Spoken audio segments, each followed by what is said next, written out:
देखो खंडायत शब्द अर्थ है जे खंडा को आयत कर अक्लेशरे एवं आउ गोटे यदि कथा कहबा विशाल भूखंडर अधिकारी जो मान था निजर शास्त्र ज्ञान को लेकिन जो मैंने धर्मर सहायतार शासन करुले प्रजा पालन करते खंडायत बोली कहुए जेकोसी वर्गर लोक यदि निजक रक्षा कर अस्त्र चलन में खंडायत कहुए ओडिशा खंडायत परंपरा बहु प्राचीन से धराजी प्राचीन धराजी स्वतंत्र आमर जो पाइक शिक्षा दि जाए दिन द्विपर दि जाए अर्ली मॉर्निंग दि जाए कि नहीं देह को कष्ट बोली संध्या दि जाए बड़ बड़ कहानी किंबा लेखार आम देखीचु शत्रु पक्षर लेखक मैंने लिखिं कि 2-2 लाख हाथी धरी कपिलेन्द्र युद्ध को जाते कि बड़ जेना को लेकिन गोटे कंट्रोवर्सी अच्छी कारण ढेंकानाल राजा कौन करते ना कर्ण मान को बड़ जेना उपाधि देवी ग्राम में जो जो जगह खंडायत मान थे गोटे आखड़ा खेल था किंतु आम क्षेत्रीय परंपरा भितर देखीचु जे हाँ उभय कोमलता एवं कठोरता ये दुटा रहा दरकार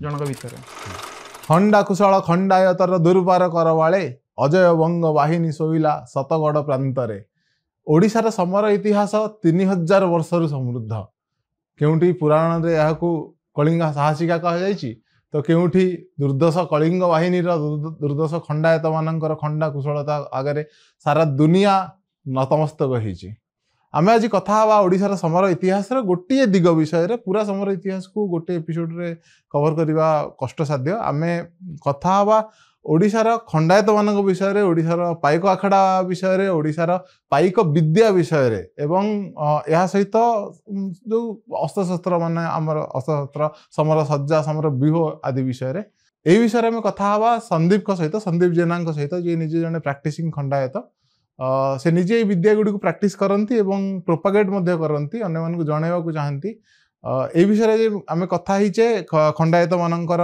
इतिहास पुराण रे वर्णना विषय आम कथा होइचे विद्या मानक विषय 16टी विद्या विषय 8 बाड़िया 4 बाड़िया आदि विद्या विषय आशा इतिहास टी जी लोकलोचन को आसवा कथा आसी ना एवं आम यही अध्यायटी बल किसी मात्रा लोक अधिक जानवे आम इतिहास को आप्रिशिएट करेंगे आशा एपिसोड भल लगे धन्यवाद।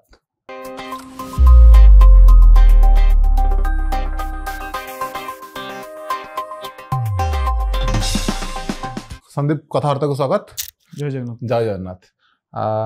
आम आज मूलतः कथा हवा ओडिशार सामरिक परंपरा विषय ता सहित भी अन्य विषय कथा हवा किंतु मूलतः आम ओडिशार समर इतिहास विषय समर शौर्यता विषय कथा हवा तेबे ए विषय कथा हवा आगरु आम प्रथमे जानिबा ओडिशार समर सरदार माने किए थिले ओडिशार खंडायत माने किए सेठु आरंभ करिवा। देखो खंडायत शब्द अर्थ है जे खंडा को आयत कर अक्लेशरे एवं आउ गोटे यदि कथा कहबा विशाल भूखंडर अधिकारी जो मान था निजर शास्त्र ज्ञान को लेकिन जो मैंने धर्मर सहायतार शासन करुले प्रजा पालन करते खंडायत बोली कहुए तेणु ये जो खंडायत कथा देखा तार जो ओडिशार जो प्रचलन रही ये क्षेत्रीय वर्ण ही आसे जो 4टा वर्ण रही ब्राह्मण क्षत्रिय वैश्य शूद्र से क्षेत्रीय वर्ण रे खंडायत मान बेसिकली आसते एवं अतीतरू जो सैन्य जो सामरिक परंपरा थिला जदि शैलद्भव राजवंश विषय चिंता करवा भौमकर ता पूर्वर ऐरखाल समय चिंता करवा से समय जो प्रकार व्यवस्था थिला गंगमान आसवा पर ओडिशा रे से टिके परिवर्तित हैला परिवर्तित रूप को धारण कला एवं ता पूर्वर एक निर्दिष्ट वर्ण मान जो क्षेत्रीय वर्ण कथा आम कहते से भितर ही केवल सेटा सीमित रहउथला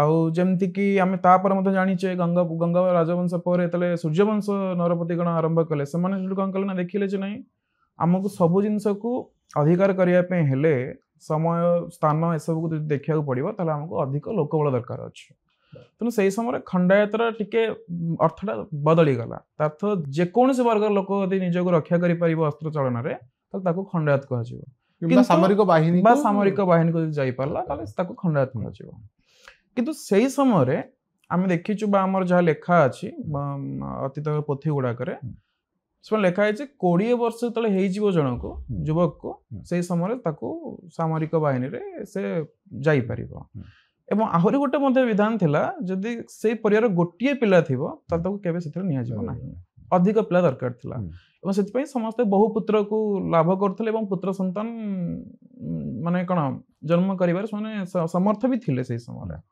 ଏବଂ ସେଇ ଦୃଷ୍ଟିରୁ ଦେଖିବା ପାଇଁ ଗଲେ ଖଣ୍ଡାୟତ ପରମ୍ପରା ବହୁତ ପ୍ରାଚୀନ ପରମ୍ପରା ଅଟେ। ଆଉ ଆମେ ଯଦି ଦେଖିବା ଅନ୍ୟମାନେ ଆଜି ଯେମିତି କହୁଛନ୍ତି ନାଇଁ ଆମେ ରାଜସ୍ଥାନ ରାଜପୁତ ମାନଙ୍କୁ ଇଏ କରିବା, କିନ୍ତୁ ଓଡ଼ିଶାର ଖଣ୍ଡାୟତ ପରମ୍ପରା ବହୁ ପ୍ରାଚୀନ, ସେମାନଙ୍କୁ ବି ଯଦି ଧରାଯିବ ତାହେଲେ ଆହୁରି ପ୍ରାଚୀନ ଧରାଯିବ ଏବଂ ସ୍ୱତନ୍ତ୍ର। ଏଠାକାର ପାରମ୍ପରିକ ଯୁଦ୍ଧ କୌଶଳ, ତାର ବିଦ୍ୟା, ତାର ବେଶ ପୋଷାକ, ତାର ଖାଇବା ପତ୍ର, ଏସବୁ ମାନେ ସବୁରି କଥାରେ ସେମାନେ ଭିନ୍ନ। ଆଉ ସେଇଥିପାଇଁ ବୋଧ ହୁଏ କଳିଙ୍ଗ ଅଜୟ ଥିଲା, ତାକୁ କେହି ବି ଜୟ କରିପାରୁନଥିଲେ ସେଇ ସମୟରେ। ଏବଂ ଇତିହାସରେ ଆମେ ଯଦି ଦେଖିବା, ଯଦି ସବୁଠୁ ଅଳ୍ପ ସମୟ ପାଇଁ କେଉଁ ଜାତି ମଥାନତ କରିଥିବ କିମ୍ବା ଆଉ କାହା ବଶ୍ୟତା ସ୍ୱୀକାର କରିଥିବ ସେ ହେଉଛି କଳିଙ୍ଗ। କାରଣ କେତେ ଆମେ ଯଦି ଦେଖିବା 1565 ରୁ ଆରମ୍ଭ କରିକି 100-200 ବର୍ଷର କଥା, ଯୋଉଠି ଅନ୍ୟମାନେ 800 ବର୍ଷ 1000 ବର୍ଷର କଥା କୁହନ୍ତି। ତେବେ ଆମେ କଥା ହେଲେ ମୂଳତଃ ଖଣ୍ଡାୟତ ମାନେ କିଏ ବୋଲି। ଏବେ ଟିକେ କଥା ହେବା ଇତିହାସରେ ଖଣ୍ଡାୟତ, ଇତିହାସ ଏବଂ ପୁରାଣରେ ଖଣ୍ଡାୟତ ମାନଙ୍କ ବିଷୟରେ କଣ ବର୍ଣ୍ଣନା ମିଳେ? ତେବେ ଯଦି ପୁରାଣ କଥାକୁ ଆମେ ଯିବା ତାହେଲେ ମହାଭାରତ ଯୁଦ୍ଧକୁ ଯଦି ଆମେ ଦେଖିବା ତାହେଲେ ସେଠାରେ ଯୋଉ ହସ୍ତି ଗୁଡାକ ବେସିକାଲି ୟୁଜ ହଉଥିଲା, ଐରାବତ ମଣ୍ଡଳ, ଜମଗର୍ତ୍ତ ମଣ୍ଡଳ, କୋଦାଳକ ମଣ୍ଡଳ, ଏଇ ଜଙ୍ଗଲ ଗୁଡାକରୁ ହାତୀ ମାନଙ୍କୁ ସେତେବେଳେ ମାନେ କଣ ପ୍ରଶିକ୍ଷଣ ଦେଇକି, ଯୁଦ୍ଧ ପ୍ରଶିକ୍ଷଣ ଦେଇକି ସେ ସବୁ ନିଆଯାଉଥିଲା। ଏବଂ ଉଭୟ ପଟରେ କୌରବ ଏବଂ ପାଣ୍ଡବ ଦୁଇ ପଟରେ ମଧ୍ୟ କଳିଙ୍ଗର ହସ୍ତି ଗୁଡାକ ସେତେବେଳେ ୟୁଜ ହଉଥିଲା। ଏବଂ ଏମାନେ ଏତେ ପାୱାରଫୁଲ ଥିଲେ ଯାହା ଆମେ ଦେଖିଛୁ ବା ଶୁଣିଛୁ, ଯେମିତିକି ସେଇ ସମୟରେ ଯୋଉ ରାଜା ଥିଲେ ଶତଦ୍ରୁ ବୋଧେ ତାଙ୍କ ନାଁ ଥିଲା, ଯେ ବରୁଣଙ୍କ ପୁଅ ବୋଲି କୁହାଯାଏ ସେମାନେ। ଭଗବାନ କୃଷ୍ଣ ମଧ୍ୟ ଚମକି ଯାଇଥିଲେ ଯେ ଇଏ ଯଦି ଯୁଦ୍ଧରେ ଅଂଶଗ୍ରହଣ କରିବେ ତାହେଲେ ଯୁଦ୍ଧର ମୋଡ ହିଁ ଚେଞ୍ଜ ହେଇଯିବ। ତେଣୁ କଳିଙ୍ଗ ମାନଙ୍କର ବୀରତ୍ୱର ଗାଥା ଯଦି ପୁରାଣରୁ ଆରମ୍ଭ କରିବା ତାହେଲେ ମହାଭାରତରେ ଆମେ ଦେଖୁଛେ। ରାମାୟଣ କାଳରେ ମଧ୍ୟ ତାର ମଧ୍ୟ ରହିଛି କୌଶଲ୍ୟାଙ୍କୁ କୌଶଳର ରାଜକନ୍ୟା ବୋଲି କୁହାଯାଇଛି। ଏବଂ ରାମଚନ୍ଦ୍ର ମଧ୍ୟ ବନବାସ ସମୟରେ ଯଦି ଆମେ ଦେଖିବା ଏଇ ଅରଣ୍ୟ ଗୁଡାକ ଦେଇକି ସେ ଲଙ୍କା ଯାତ୍ରା କରିଛନ୍ତି ବା ପଞ୍ଚବଟିକି ଯାଇଛନ୍ତି, ଏ ମଧ୍ୟ ରହିଛି। ଆଉ ଅସ୍ତ୍ରଶସ୍ତ୍ର ବିଷୟରେ ଯଦି ଆମେ ଦେଖିବା ବ୍ୟୁହ ଗୁଡାକ ଦେଖିବା, ମହାଭାରତ ଯୁଦ୍ଧର ଚକ୍ରବ୍ୟୁହ, କ୍ରୌଞ୍ଚ, ସୂଚୀବ୍ୟୁହ ଗୁଡାକ ଏଗୁଡାକ ମଧ୍ୟ କଳିଙ୍ଗର ହିଁ ପାର୍ଟ ଥିଲା। ତେଣୁ ପୁରାଣରେ ମଧ୍ୟ କଳିଙ୍ଗ ନିଜର ବୀରତ୍ୱର ଗାଥାକୁ କେବେ ମଳିନ କରିଦିନି, ବରଂ ସ୍ୱର୍ଣ୍ଣିମ ଅକ୍ଷର ଲେଖିଦେଇଛି। ତେଣୁ ମହାଭାରତରେ ଲେଖା ହେଇଛି କଳିଙ୍ଗା ସାହସିକା। ଏବଂ ଇଏ ତ ହେଇଗଲା ଶାଳାଶଙ୍କର ମହାଭାରତରେ ବି ସେ ଜିନିଷ ଲେଖା ହେଇଛି। ନିହାତି ଭାବେ ଶାଳା ମହାଭାରତରେ ବରଂ ଆମେ ବ୍ୟୁହ ବିଷୟରେ ଏବଂ ଆମର ଯୋଉ ମଡର୍ନ ଟର୍ମିନୋଲୋଜି ଫ୍ଲାଙ୍କ ଆଦି କହୁଛନ୍ତି ସେ ବିଷୟରେ ବିସ୍ତୃତ ବର୍ଣ୍ଣନା ମିଳେ। ଏବଂ ଆମେ ପୁଣି ପଳେଇ ଆସିବା ଖଣ୍ଡାୟତ ବା ପାଇକ ମାନଙ୍କ ପ୍ରକାର ଭେଦ ବିଷୟରେ, ସେ ବିଷୟରେ କିଛି କୁହ। ଦେଖନ୍ତୁ, ପ୍ରଥମ କଥା ହେଲା ରାଜା ମାନଙ୍କ କ୍ଷେତ୍ରରେ ବା ରାଜ ଶକ୍ତି ପାଖରେ ଚତୁରଙ୍ଗ ସୈନ୍ୟବଳ ଥିଲା। ପ୍ରଥମ ହେଲା ପଦାତିକ, ତାକୁ ବେଶୀ ଫୋକସ କରାହଉଥିଲା ସେ ସମୟରେ। ତାପରେ ଅଶ୍ୱାରୋହୀ, ଅଶ୍ଵ ମତଲବ ସଂଖ୍ୟା ସେଇ ସମୟରେ ବି ଥିଲା। ଗଜାରୋହୀ ସବୁଠୁ ଅଧିକା ଥିଲେ କଳିଙ୍ଗର, ଏବଂ ରଥାରୋହୀ, ଏଇ ଚାରି। ଏବଂ ଏମାନଙ୍କୁ ବାଦ ଦେବା ପରେ ଯୋଉ ସବୁ ଆଦିମ ଅଧିବାସୀ ମାନେ ଥିଲେ, କନ୍ଧ, କୋଲ୍ହ, ଗଣ୍ଡ, ମୁଣ୍ଡା, ଏମାନେ ମଧ୍ୟ ଦୁର୍ଦ୍ଧର୍ଷ ଥିଲେ। ତାତ ରଣକ୍ଷେତ୍ରରେ ଯଦି ସେତିକି ତମ ହୃଦୟଟା କଠୋର ନା ହେଲା ବା ଦୁର୍ଦ୍ଧର୍ଷ ନା ହେଲା, ତାହେଲେ ତମେ ଶତ୍ରୁକୁ କେବେ ପରାଜିତ କରିପାରିବ ନାହିଁ। ପୁରାତନ କାଳର ରଣ ଯୋଉଠି ମଡର୍ନ ଆର୍ଟିଲାରୀ ନଥିଲା, ବନ୍ଧୁକ ନଥିଲା, ଖଣ୍ଡାରେ ଯୁଦ୍ଧ ହଉଥିଲା, ଧନୁ ତୀରରେ ଯୁଦ୍ଧ ହଉଥିଲା, ବର୍ଚ୍ଛାରେ ଯୁଦ୍ଧ ହଉଥିଲା, ଏବଂ ଯୁଦ୍ଧର ନିୟମ ମଧ୍ୟ ଥିଲା। ସୂର୍ଯ୍ୟାସ୍ତ ପରେ ଯୁଦ୍ଧ ବନ୍ଦ, ସୂର୍ଯ୍ୟ ଉଦୟ ହେଲା ଯୁଦ୍ଧ ଆରମ୍ଭ ହବ, ସୂର୍ଯ୍ୟାସ୍ତ ପରେ ବନ୍ଦ। ସେଥିପାଇଁ ଆମେ ଡିସ୍କସନ ବି କରିବା ଆଗକୁ ଗଲେ, ଆମର ଯୋଉ ପାଇକ ମଧ୍ୟ ଶିକ୍ଷା ଦିଆଯାଏ ସେଟା ଦିନ ଦ୍ୱିପହରେ ଦିଆଯାଏ। ଆର୍ଲି ମର୍ଣ୍ଣିଂ ଦିଆଯାଏନି କି ନାଇଁ ଦେହକୁ କଷ୍ଟ ବୋଲି ସନ୍ଧ୍ୟାବେଳେ ଦିଆଯାଏ। ପୁରା 11ଟା-12ଟା ବେଳକୁ ସେ ଷ୍ଟାର୍ଟ କରାଯିବ ନିଧୁମ ଖରାରେ, କାରଣ ଯୁଦ୍ଧଟା ନିଧୁମ ଖରାରେ ହିଁ ହଉଥିଲା। ତେଣୁ ଇଏ ଯୋଉ ଜିନିଷ ଆମର ଥିଲା ସେଇ ସମୟରେ, ଏଗୁଡାକରେ ଆମେ ଏଟା ମଧ୍ୟ ଦେଖିଛୁ, ଯୋଉ ଗରିଲା ବାହିନୀ, ଢେଙ୍କିଆ ଶବର ବାହିନୀ, ଏମାନେ ସମସ୍ତେ ଧୁରନ୍ଧର ଥିଲେ। ଆଉ ଓଡିଶାର ଯୋଉ ଜୋଗ୍ରାଫିକାଲ ଲ୍ୟାଣ୍ଡଟା ଅତି ପାହାଡ ପର୍ବତରେ ପରିପୂର୍ଣ୍ଣ, ଏତେ ସମତଳତା ନାହିଁ। ତେଣୁ ଯୋଉମାନେ ଆସନ୍ତି ଯୁଦ୍ଧ କରିବା ପାଇଁ ସେମାନେ ଜୟ କରିପାରନ୍ତି ନାହିଁ। ଆଉ ପଦାତିକ ବାହିନୀଙ୍କ ତ ବେଶୀ କ୍ଷତି ହୁଏନି। ଆମେ ଯେତିକି ଜାଣିଛୁ ଇତିହାସରୁ, ଆମର ଯୋଉ ପଦାତିକ ବାହିନୀ ଥିଲା, ଭିହାଣ ଗୋଟେ କୁହାଯାଏ, ଗୋଟେ ଭିହାଣରେ 70 ଜଣ ରହିବେ ପାଖାପାଖି ପାଇକ। ତେଣୁ 27 ଭିହାଣ ଗୋଟେ ଦଳର ଭିତରେ ରହିବ। ତେଣୁ ଗୋଟେ ଦଳ ମାନେ 27 ବାଣ 27 70 ବାସ୍। 1809 ପାଖାପାଖି ପାଇକ ରହିଲେ ଗୋଟେ ଭିତରେ। ଆଚ୍ଛା ଗୋଟେ ଦଳରେ ଯଦି 1809 ଲୋକ ରହିଲେ ତେଣୁ ସେଇ ଅନୁସାରେ ପୁଣି ବହୁତ ଦଳ ଅଛି ମାନେ ଶହ ଶହ କୁହାଯାଏ ଯୋଉ ଆମର ଅକ୍ଷୌଣୀ ସେନାର ଯୋଉ ମହାଭାରତରେ ଯୋଉ ବର୍ଣ୍ଣନା ରହିଛି ସେମିତି ଓଡିଶାର ଆମର ଭିଆଣ ଏବଂ ଦଳ ଏସବୁ ଦଳପତିକୁ ନେଇକି ଦଳ ବେହେରା ଏସବୁ ଭିଆଣ ଦଳ ବାହିନୀ ବାହିନୀ ଏସବୁ ଥାଏ। ତେଣୁ ଏତେ ସଂଖ୍ୟକ ପଦାତିକ ବାହିନୀ ଥିଲେ କିନ୍ତୁ ପଦାତିକ ବାହିନୀକୁ ସ୍ପର୍ଶ କରିବା ପୂର୍ବରୁ ଯୋଉ କନ୍ଧ ଶବର ଏମାନେ ସବୁ ଥିଲେ ସେମାନେ ନିଜ ମାନେ ଦୁର୍ଦ୍ଦଶତାର ପରିଚୟ ଦେବାକୁ ଯାଇ ଶତ୍ରୁମାନଙ୍କୁ ସମୂଳେ ବିନାଶ କରିଦଉଥିଲେ। ତେଣୁ ଆମର ରାଜଶକ୍ତି ସେତେବେଳେ ଏତେ ମାନେ ପାୱାରଫୁଲ ଥିଲା ତେଣୁ ଏତେ ପଦାତିକ ବାହିନୀ ନଷ୍ଟ ହଉନଥିଲେ। ଇଏ ହେଇଗଲା ଆମ ତମେ ଢେଙ୍କା ପାଇକ ମାନଙ୍କ ବିଷୟରେ କହିଲ ଆଉ ମୁଁ ଚାହିଁବି ତମେ ଛେକା ପାଇକ ଏବଂ ଅନ୍ୟାନ୍ୟ ମାନଙ୍କ ବିଷୟରେ ଏବେ ଯେତେବେଳେ ଆମେ ଭିତରକୁ ଯିବା ସେଠି ଅଛି ଗୋଟେ ଫଡି ପାଇକ ଅଛନ୍ତି, ଇଟା ଆଉ ଗୋଟେ ଅଛି ପଟ୍ଟା। ଏ ଯୋଉ ପଟ୍ଟାଟା ଆମେ ପଟ୍ଟ ଶବ୍ଦକୁ ଯଦି ଗ୍ରହଣ କରିବା ତାହେଲେ ତରବାରୀକୁ ବୁଝେଇବ ଏବଂ ପୁରା ସିଧା ତର ଯୋଉ ଅସ୍ତ୍ରଟା ପାଟଖଣ୍ଡା ଯୋଉଟା କୁହାଯାଏ। ଆଜି ଅବଶ୍ୟ ପାଟଖଣ୍ଡାର ଯଦି ଆମେ ଦେଖିବା ରାମଚନ୍ଦ୍ର ଦେବଙ୍କ ସମୟରେ ପାଟଖଣ୍ଡାର ତ ବିଶେଷ ୟୁଜ୍ ହେଲା ନାହିଁ କିନ୍ତୁ ଆମେ ପୁରୁଣା ଦେଖିବା ଯେ ଲାଙ୍ଗୁଳା ନରସିଂହ ଦେବଙ୍କ ମୂର୍ତ୍ତି ଗୁଡିକ ଦେଖିବା ଯୋଉ ଭଳିଆ ଖଣ୍ଡା ଥାଏ ସେଇ ସମୟରେ ପାଟଖଣ୍ଡାକୁ ବିଶେଷ ଭାବରେ ୟୁଜ୍ କରାହଉଥିଲା ଏବଂ ତାଙ୍କର ଗୋଟେ ସ୍ୱତନ୍ତ୍ର ସୈନ୍ୟବାହିନୀ ଥିଲା। ଏଇ ଯୋଉ ଇଟା କାର ଯୋଉଟା ଆମେ କହୁଛେ ସେଇ ସିଧା ଖଣ୍ଡାକୁ ସେମାନେ ୟୁଜ୍ କରୁଥିଲେ ତା ସାଙ୍ଗରେ ସେମାନେ ଢାଲ ଏବଂ ବର୍ଚ୍ଛା ମଧ୍ୟ ୟୁଜ୍ କରୁଥିଲେ ସାଇମଲ୍ଟାନିୟସଲି ତିନିଟାଙ୍କ ଜିନିଷ ତାଙ୍କର ରହିବ। ଫଡିରେ କଣ ହଉଥିଲା ନା ଆଖି, ପାଦ, କଟି ପ୍ରଦେଶ ଏବଂ ଦୁଇ ବାହୁ ଏଇ ଚାରି କଥାକୁ ନେଇକି ସେମାନେ ଫଡି କରୁଥିଲେ ଏବଂ ଫଡିର ସବୁଠାରୁ ଦୁର୍ଦ୍ଦଶ ଜିନିଷ ହେଲା ଆଖିରେ ଶତ୍ରୁକୁ କଣ କରିବା ହାଣିବା। ତ ଆଖିରେ ଜଣେ ସେ ଶତ୍ରୁକୁ ହାଣିବ ତ ଏତେ ଯୋଉ ଆମର ଯେମିତି ଦୁର୍ଗାଙ୍କୁ ଆମେ କାଳରାବଣ କଟାକ୍ଷ ଏଇ ଯୋଉ କଥାରେ ଆମେ କହୁଛେ ସେଇ ଭଳିଆ ଏବଂ ସେଥିପାଇଁ ପାଇକ ମାନେ କଜ୍ଜଳ ମଧ୍ୟ ୟୁଜ୍ କରୁଥିଲେ ବିଭିନ୍ନ ଔଷଧୀୟ ଜାତୀୟ ଲତାକୁ ଭସ୍ମୀଭୂତ କରିକି ସେଥିରୁ କଜ୍ଜଳ ତିଆରି ହେଉଥିଲା ଏବଂ ସେଟା ତାଙ୍କ ସେଇ ମାନେ ଯୋଉ ଆଖିର ଯୋଉ ପାୱାରଟାକୁ ବଢେଇକି ରଖୁଥିଲା ଏବଂ ଶତ୍ରୁ ମାନଙ୍କୁ ସେଥିରେ ଭୟଭୀତ କରାଉଥିଲା। ଫରି ମାନେ ତମେ କହୁଛ ଯୋଉମାନେ ଦୁଇ ହାତରେ ଖଣ୍ଡା ଧରି ଦୁଇ ହାତରେ ଧରିବ ଏବଂ ନିଜର ଅଙ୍ଗଭଙ୍ଗୀ ଦ୍ୱାରା ସେମାନଙ୍କୁ ଭୟଭୀତ କରାଇବ ତଥା ମୁଁ ତୋ ଉପରେ ଅତର୍କିତ ଏଭଳି ଆକ୍ରମଣ କରୁଛି ତୁ ତାକୁ ସମ୍ମୁଖୀନ ହୋଇପାରିବୁ ନାହିଁ। ତାପରେ ଆସିଲା ଇଟା କଥା। ଇଟାରେ କଣ କରାଯାଏ ନା ସିମ୍ପଲ ଧନୁ ତୀର ଆମର ତୋପ ତ ବାକି ପରେ ଆସିଲା ସେତେବେଳେ କୁମ୍ପି ସବୁ ୟୁଜ୍ କରାଯାଏ। ଆମେ କୁମ୍ପି ବାଣ ବୋଲି ବୁଝିବାନି ସେଥିରେ ବାରୁଦ ପ୍ରଚୁର ବାଣ ଦିଆ ହଉଥିଲା। କୌଟଲ୍ୟ ମାନେ ଆମର ଯଦି ଚାଣକ୍ୟଙ୍କର ଅର୍ଥଶାସ୍ତ୍ର ଆମେ ଦେଖିବା ସେଥିରେ ଅଗ୍ନିବାଣ ଯୋଉ ପ୍ରସ୍ତୁତ ଯେମିତି କରାଯାଏ ସେଇ ପ୍ରକାରର ବ୍ୟବସ୍ଥା ଓଡିଶାରେ ସେ ସମୟରେ ଥିଲା ଏବଂ ସେମାନେ ଇଟା ମାନେ ସେଇ ଗୁଡାକ ବ୍ୟବହାର କରୁଥିଲେ। ଇଏ ହେଲା ପ୍ରମୁଖ ବାସ୍ ମାନେ ଇଏ ପଦାତିକ ବାହିନୀର ଏଇ ତିନିଟାଙ୍କ ପାର୍ଟ ପ୍ରମୁଖ ଅଟେ ଫରି, ଇଟା ଏବଂ ଆମର ପଟ୍ଟା। କିନ୍ତୁ ତା ପରବର୍ତ୍ତୀ ମୁହୂର୍ତ୍ତରେ ଆମେ ଦେଖିବା ଅଲଗା ବି ଅଛି ଯୋଉ ଢେଙ୍କିଆ କଥା ମୁଁ କହୁଥିଲି ଏବେ ଆଉ ଗୋଟେ ଅଛି ଆମର ତାକୁ ପ୍ରହରୀ ଆକ୍ଚୁଆଲି ଆମେ ପରେ କହୁଛେ ସେ ଯୋଉମାନେ ନଗର ଦୁର୍ଗକୁ ରକ୍ଷା କରନ୍ତି ସେମାନେ ସେମାନେ ଯୁଦ୍ଧକୁ ଯିବେନି ସେମାନେ କେବଳ ଦୁର୍ଗର ଚାରି ପାଖରେ ରହିବେ। ଆଚ୍ଛା ଆମେ ଦେଖୁଛେ ଯୋଉ ଆମକୁ ଚଳଚିତ୍ର ଗୁଡାକରେ ଯାହା ଦେଖା ହଉଛି ଏମିତି ଗୋଟେ ଚାରିପଟୁ ଘେରି ବନ୍ଦୀ ହେଇକି ଥିବ ସେମିତି ଦୁର୍ଗ ସେତେବେଳେ ଆମ ଓଡିଶାରେ ନଥିଲା। ଯେହେତୁ ଆମେ ପାହାଡ ପର୍ବତ ଘେରା ଅଞ୍ଚଳରେ ରହୁଥିଲୁ ସେଥିପାଇଁ ସେଇ ପାହାଡ ଗୁଡାକ ହିଁ ଆମ ପାଇଁ ଗୋଟେ କଣ ଦୁର୍ଗ ଥିଲା ଏବଂ ସେଇଗୁଡାକରେ ବସତି ସ୍ଥାପନ କରିକି ଖଣ୍ଡାୟତ ମାନଙ୍କୁ କହିଦିଆଥିଲା ନାଇଁ ତମେ ସେଇଠାରେ ହିଁ ରୁହ। ଯେତେବେଳେ ଯୁଦ୍ଧ ଆରମ୍ଭ ହବ ରାଜା ଗୋଟେ ଶୁଭ ମୁହୂର୍ତ୍ତ ରାଜଗୁରୁଙ୍କ ଠାରୁ ଆଣି ସେଇ ସମୟରେ ଯୁଦ୍ଧ ଯାତ୍ରା ଆରମ୍ଭ କରିବେ ତାର ମାସେ ପୂର୍ବରୁ ଯୁଦ୍ଧ ଅଭିଯାନ ପାଇଁ ସାମରିକ କୌଶଳ ଗୁଡାକୁ ଆଉ ଟିକେ ଅଧିକା ପ୍ରାକ୍ଟିସ କରାଯାଏ ଏବଂ ସେଇଗୁଡାକ ଜାଗାରେ ସେମାନେ ରହୁଥିଲେ ଏବଂ ଯୋଉ ସେମାନେ ଶାନ୍ତି ଥିଲା ରାଜ୍ୟ ସେମାନେ ନିଷ୍କର ଭୂମିକୁ ସେମାନେ ଚାଷ କରି ସେଥିରୁ ନିଜର ଅର୍ଥ ଉପାର୍ଜନ କରି ଶାନ୍ତିରେ ଅବସ୍ଥାନ କରୁଥିଲେ।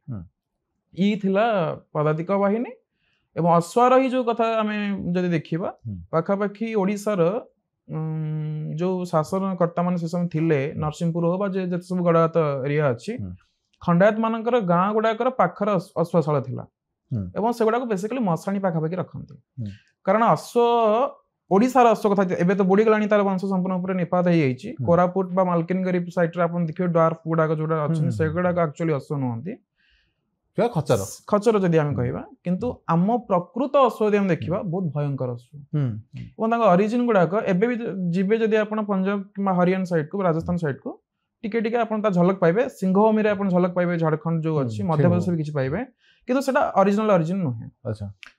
ସେଇ ଅରିଜିନରେ କଣ ହୁଏ ଅଶ୍ଵ ଯେତେବେଳେ ରଖାଯିବ ସ୍ତ୍ରୀ ଲୋକମାନେ ତା ପାଖ ମାଡିବେନି କାହିଁକି ନା ଅଶ୍ୱ ସ୍ତ୍ରୀ କୁ ଦେଖିବା ମତେ ହତ୍ୟା କରିଦିଏ, କାମୁଡି ଦବ ଏବଂ 2 ଗୋଡରେ ଧରିକି ଫାଡି ଦିଏ। ଆଚ୍ଛା ଏବଂ ଏହାର ମଧ୍ୟ ନଜର ଅଛି ପାଇକବରା ବେଟରେ ଏବଂ ଡିମିରିଆରେ। ଯଦି ଗର୍ଭଣୀ ଗାଈ ତା ହାବୁଡେ ପଡିଗଲା ତାହେଲେ ସେ ମଧ୍ୟ ତାକୁ ଫାଡିକି ମାରିଦିଏ। ତ ସେଥିପାଇଁ ଅଶ୍ୱ ଗୁଡାଙ୍କୁ ସେ ସମୟରେ ମଶାଣି ପାଖରେ ହିଁ ରଖା ହଉଥିଲା।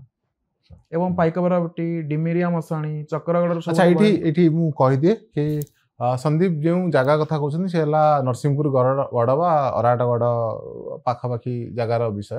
ସେ ବିଷୟରେ ଆମେ ବିସ୍ତୃତ ଭାବେ କଥା ହେବା ଆଗକୁ, କିନ୍ତୁ ଜଷ୍ଟ ଏବେ ଜାଣିବା ପାଇଁ ସଡନଲି ତମେ ଯେତେବେଳେ କହୁଛ ପାଇକବରାବଟି, ଡିମିରିଆ ଆଦି ଲୋକ ଭାବୁଥିବେ କୋଉଠି ହେଇଛି, ତେଣୁ ମୁଁ କହିଦେଲି। ହଁ କୁହ।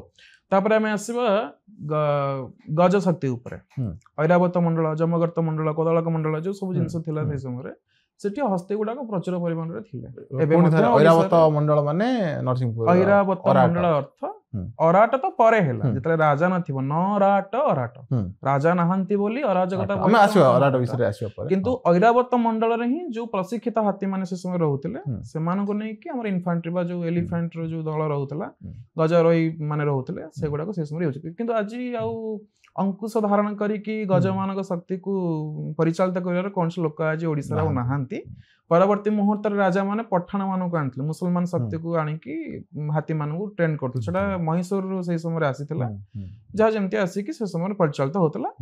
ଆମ ଗଜପତି ତ ସେଇ ପରେ ପରେ ଗଜପତି ପଦରେ ଯୋଉ ଅଧିଷ୍ଠିତ ହୁଅନ୍ତି ରାଜା ମାନେ, କାରଣ ଅଧିକ ସଂଖ୍ୟକ ଗଜ ହିଁ ଥିଲା। ଗଜ ଥିଲେ। ଗଜପତିଙ୍କର ମୁଖ୍ୟ ସବୁଠୁ ବଡ ବଡ କାହାଣୀ କିମ୍ବା ଲେଖାରେ ଆମେ ଦେଖିଛୁ ଶତ୍ରୁ ପକ୍ଷର ଲେଖକ ମାନେ ଲେଖିଛନ୍ତି କି 2 ଲକ୍ଷ ହାତୀ ଧରି କପିଳେନ୍ଦ୍ର ଯୁଦ୍ଧକୁ ଯାଇଥିଲେ ବୋଲି। ତେଣୁ ଗଜଶକ୍ତି ଆଉ ରଥାରୋହୀ ହିସାବ ଦେଖିବା ଗଲେ ରଥ ସେତେବେଳେ ଯୋଉମାନେ ମାନେ ମହାରଥୀ ଥିଲେ ବା ରଥୀ ଥିଲେ ସେଇମାନଙ୍କ ପାଇଁ ଏଟା ୟୁଜ ହଉଥିଲା।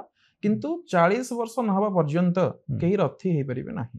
ଏହା ଓଡିଶାର କଥା ଯଦି ଆମେ ଦେଖିବା, 20 ରୁ 40 ବର୍ଷ ଭିତରେ ବହୁତ ଯୁଦ୍ଧ କରିବାକୁ ଅଛି, ତମକୁ ତମ ନିପୁଣତାକୁ ଦେଖେଇବାର ଅଛି, ବୌଦ୍ଧିକ ଜ୍ଞାନ ସହିତ ଶାରୀରିକ ଜ୍ଞାନ ଏସବୁ ଯେତେବେଳେ ତମେ ରାଜାଙ୍କ ଆଗରେ ତମେ ଦେଖେଇକି ତାଙ୍କର ମାନେ କଣ କୃପା ଲାଭ କରିପାରିବ, ତାହେଲେ ଯାଇକି ତମକୁ ରଥୀ ପଦ ଦିଆଯାଉଥିଲା। କେବଳ ସେତିକି ନୁହେଁ, ରଥୀରେ ଯେତିକି ମୁଁ ଜାଣିଛି ରଥୀ ମାନଙ୍କର ଆଉ ଗୋଟେ ପ୍ରମୁଖ କର୍ତ୍ତବ୍ୟ ଥିଲା କି ରାଜା ଏବଂ ପରିଷଦ ଯେଉଁ ବ୍ୟୁହ ଚୂଡାନ୍ତ କରୁଥିଲେ ତାକୁ ଇମ୍ପ୍ଲିମେଣ୍ଟ କରିବା, ତାକୁ ତେଣୁ ସେତିକି ଦକ୍ଷତା କିମ୍ବା ସେତିକି ଏକ୍ସପିରିଏନ୍ସ ନଥିଲେ ଜଣେ ବ୍ୟୁହକୁ ବିଭିନ୍ନ ଜାଗାରେ ପରିଚାଳିତ କରିବା। ତେଣୁ ରଥୀ ମାନଙ୍କୁ 40 ବର୍ଷ ଉର୍ଦ୍ଧ ହିସାବରେ ନିଆଯାଉଥିଲା।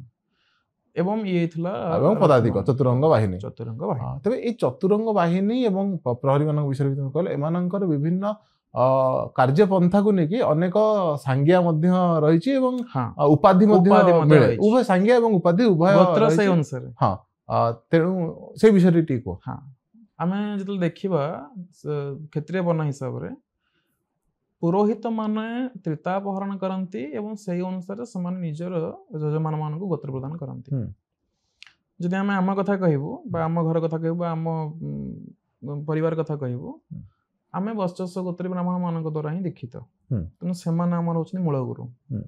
କିନ୍ତୁ ନରସିଂହପୁରରେ ଯେହେତୁ ପ୍ରଜା ବିଦ୍ରୋହ ହେଲା, ସେ ସମୟରେ ବର୍ଚସ୍ୱ ଗୋତ୍ରୀ ବ୍ରାହ୍ମଣ ମାନେ ଚାଲି ଆସିଲେ। ଚକ୍ରଧର ମହାପାତ୍ରଙ୍କ କଥା ଯଦି ଆମେ ଦେଖିବା ବା ଜେଜେବାପା ମାନେ କହନ୍ତି ସେଇ ସମୟରେ ଯେ ସେମାନେ ହିଁ ଆମକୁ ପ୍ରଥମେ ଦୀକ୍ଷିତ କରିଥିଲେ। କିନ୍ତୁ ଯଦି ଖୋର୍ଦ୍ଧା ରାଜ୍ୟ ସାଙ୍ଗରେ ଆମର ସମ୍ପର୍କ ଆମେ ଦେଖିବା, ଯୋଉ ରାଜଗୁରୁ ମାନେ ସେ ସମୟ ଥିଲେ, ଯେହେତୁ ଆମେ ଖଜଣା ଆଦାୟ କରିବାରେ ପ୍ରମୁଖ ଭୂମିକା ଗ୍ରହଣ କରୁଥିଲୁ, ତେଣୁ ଏହା ମଧ୍ୟ ହେଇପାରେ ଯେ ବର୍ଚସ୍ୱ ସାମନ୍ତ ବ୍ରାହ୍ମଣ ମାନଙ୍କ ଦ୍ୱାରା ଆମେ ମାନେ ସେଇ ସମୟରେ ଦୀକ୍ଷିତ ହୋଇ ଆମର ବର୍ଚସ୍ୱ ଗୋତ୍ର ଆସିଥିବ। ସେମିତି ସାଂଖ୍ୟାୟନ ଗୋତ୍ର, ଦଳ ବେହେରା ମାନଙ୍କର ସାଂଖ୍ୟାୟନ ଗୋତ୍ର ଅଛି, ଭରଦ୍ୱାଜ ଗୋତ୍ର ଅଛି, କାଶ୍ୟପ ଗୋତ୍ର ଅଛି, ରାଉତ ଏବଂ ରାଉତରାୟ ମାନଙ୍କର କାଶ୍ୟପ ଗୋତ୍ର ଅଛି। ଆଉ କିଛି ଯଦି ଆମେ ପୁରା ଅଧିକରୁ ଅଧିକ ଗୋତ୍ର ସଂଖ୍ୟା ଯଦି ଦେଖିବା, ନାଗସ୍ୟ ଗୋତ୍ର।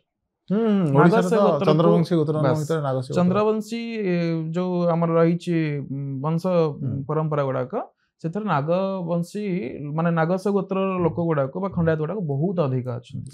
ଅର୍ନାମେଣ୍ଟାଲ କ୍ଲାନ୍ ଶତ୍ରୁଭୁଞ୍ଜ ଆଦି ସବୁ ସେଇ ଗୋତ୍ର। ହଁ, ଆମେ ଯେତେବେଳେ ଯିବା ଉପାଧି ଗୁଡାକ, ରାଜ ଉପାଧି ଗୁଡାକ, ପ୍ରଥମେ ଆସେ ବୈରୀ ଗଞ୍ଜନ।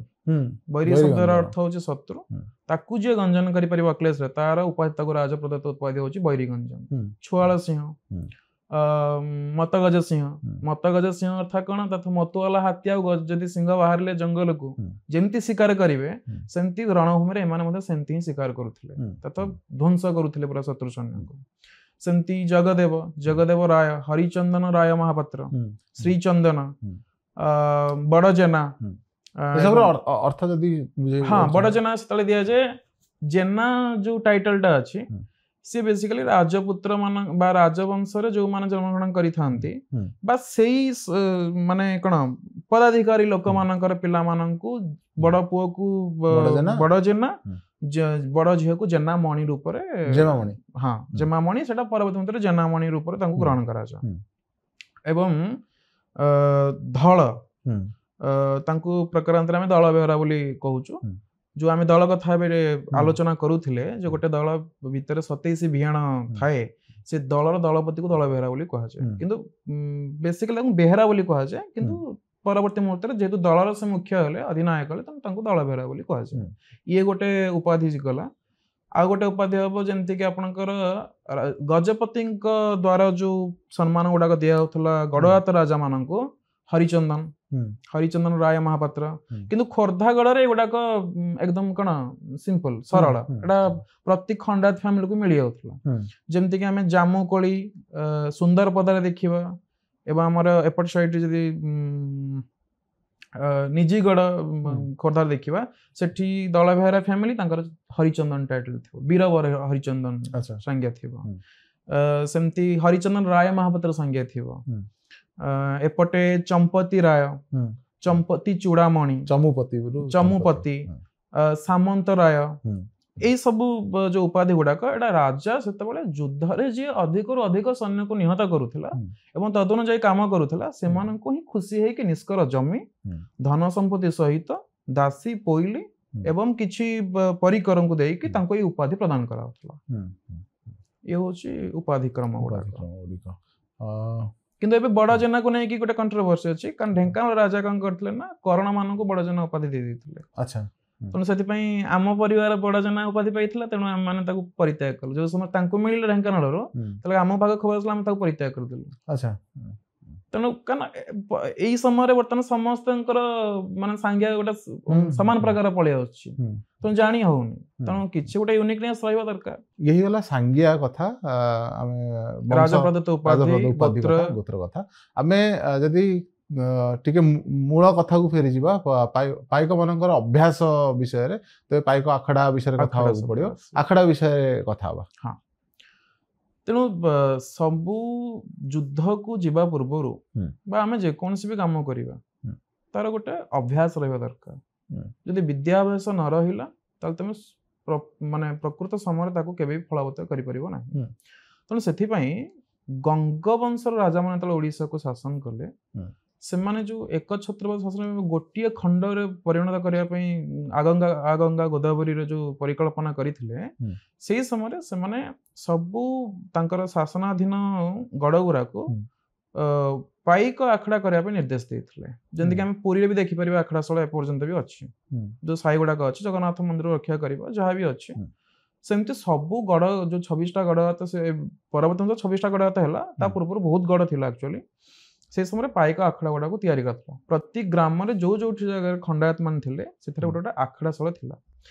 आखड़ाशालार प्रमुख कर्तव्य है उपयुक्त युवक मान चयन करिकी सामरिक अभ्यास द्वारा से विद्या द्वारा से परिपुष्ट करैकी राजा आगे नहीं दंडायमान कराइबा। दशहरा दिन ही से दंडायमान करा से नुआ नुआ युवक मान निजर रणकौशल देखाती। एमती भी देखाई जो माने 20-25 वर्ष भीतर माने बयस भीतर भी जाइथांती राजा से उपाधि दे देथांती एते खुशी हेकी। तेणु ये जो पाइक आखड़ा आम कथा होचे से सब प्रमुख भूमिका है। जब आम जगन्नाथ संस्कृति भीतर को जीवा, पाइक आखड़ार प्रमुख देवी होउछन्ति भैरवी, एवं भैरवी बिना कौन से खंडायत केबे तार परिकल्पना करि परिबो नाही। एवं युद्ध जयगान मते से ही लास्ट को हुए, जय जगन्नाथ जय भैरवी। एवं जतले आम पाइक आखड़ार जीवु माने प्रिपरेशन करिवु ता पूर्वरु गोत्र अनुसार तारा को देखिया पड़िबो, नक्षत्र मान देखिया पड़िबो। जेंति आम हेलो भृगु वंशज, तेना आम शुक्र तारा को देखिक ही जीवु। एवं सेही तक दिन शुक्र तारा आम प्रत्यह सकाळ उठिक दर्शन करिवु, हलदी एवं घी द्वारा देह को पूरा माने लेपन करिवु, ताको मर्दन बोली कहा जाय, अभ्यंग मर्दन। तापर हेतु महानदी रे गाधोई आखड़ा घर भीतर को प्रवेश करिवु। सेठी भैरवी थिबे, ता संगे भैरव थिबे एवं हनुमान थिबे। तो आमे भैरव एवं हनुमान को प्रणाम करि सारिबा परे प्रथमे पाइक गुरु जी थांती सेमानक पाखरु आमे थियोरेटिकली प्रथमे लिखिबा आरंभ करिवु जे कोन विद्या गुडा को आमे ग्रहण करिवु समस्तंकर शारीरिक गठन बौद्धिक मानसिकता को नेकी सेमानक विद्या दिया जाए संपूर्ण रूप रे सामरिक विद्या को धरा जीव ताले जेमिति भगवान कर 64टा कला अछि सेमि 64टा विद्या अछि एवं 64 रु एबे जदि आमे देखिबा प्रचलित विद्या हिसाब रे जदि 500-600 वर्ष रे कथा धरा जीव ताले 16टा विद्या संपूर्ण रूप रे रहिछि प्रैक्टिस रे भी अछि एवं 16टा विद्या रे जदि अधिविद्या गुडा ग्रहण करा जीव ताले आहुरी 16टा रहिबो मन कर आमे जदि 16टा विद्या को 16टा प्रकार बांटी दबा प्रति गोटे विद्यार पुणी बंद 16 प्रकार रहिबो